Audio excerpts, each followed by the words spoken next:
శుక్లాంబరధరం విష్ణుం శశివర్ణం చతుర్భుజం ప్రసన్నవదనం ధ్యాయేత్ సర్వవిఘ్నోపశాంతయే.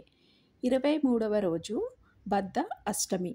కాలభైరవ స్వామి సంతృప్తికై పూజలు సలిపి గారెలతోని దండలు గుచ్చి కుక్క మెడలోని కాలుముట్ట వలన నష్టధన ప్రాప్తి కలదు. 23వ అధ్యాయము శ్రీరంగ క్షేత్ర మహిమ.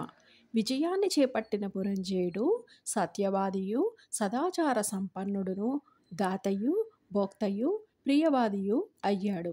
యజ్ఞ యాగాలు అనేకం చేశాడు. విష్ణు భక్తి వలన సత్వగుణం పొందాడు.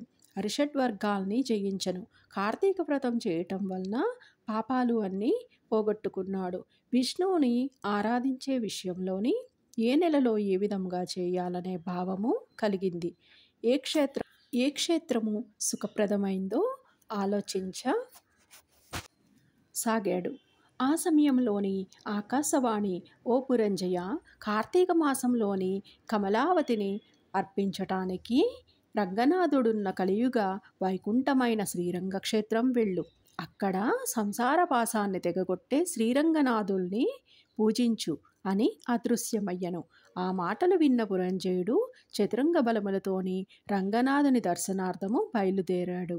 దారిలోని ఉన్న పుణ్యతీర్థాలు, దేవాలయములు దర్శించుకొని సేవిస్తూ శ్రీరంగం చేరుకొని కార్తీక మాసంలోని స్వామికి పూజ చేస్తూ కృష్ణ కృష్ణ అని గానం చేస్తూ స్నాన దాన జప హోమ దేవత ప్రదక్షిణములు చేస్తూ నెలాఖరులోని వ్రతాన్ని పూర్తి చేసి అక్కడి నుంచి తన నగరానికి చేరుకున్నాడు. ప్రజలు ఎంతో సంతోషంతో భక్తితో స్వాగతం పలికారు. రాజపురం ప్రవేశించి నీతి తప్పకుండా రాజ్యపాలన చేయసాగాడు. ఈ విధంగా కొన్ని సంవత్సరములు రాజ్యం పాలించి తన కుమారునికి రాజ్యాన్ని అప్పగించి వానప్రస్థం తీసుకొని అంతఃపుర జనంతోని ఆశ్రమవాసం చేస్తూ కార్తీక వ్రతనిష్టతోని అతను విష్ణు సాయుధ్యాన్ని పొందాడు. ఓ మునిశ్రేష్ఠ, కార్తీక వ్రత పుణ్యఫలప్రదమైనది. అన్ని కోరికలను తీరుస్తుంది.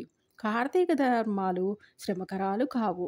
కేశవునికి అవి చాలా ఇష్టము.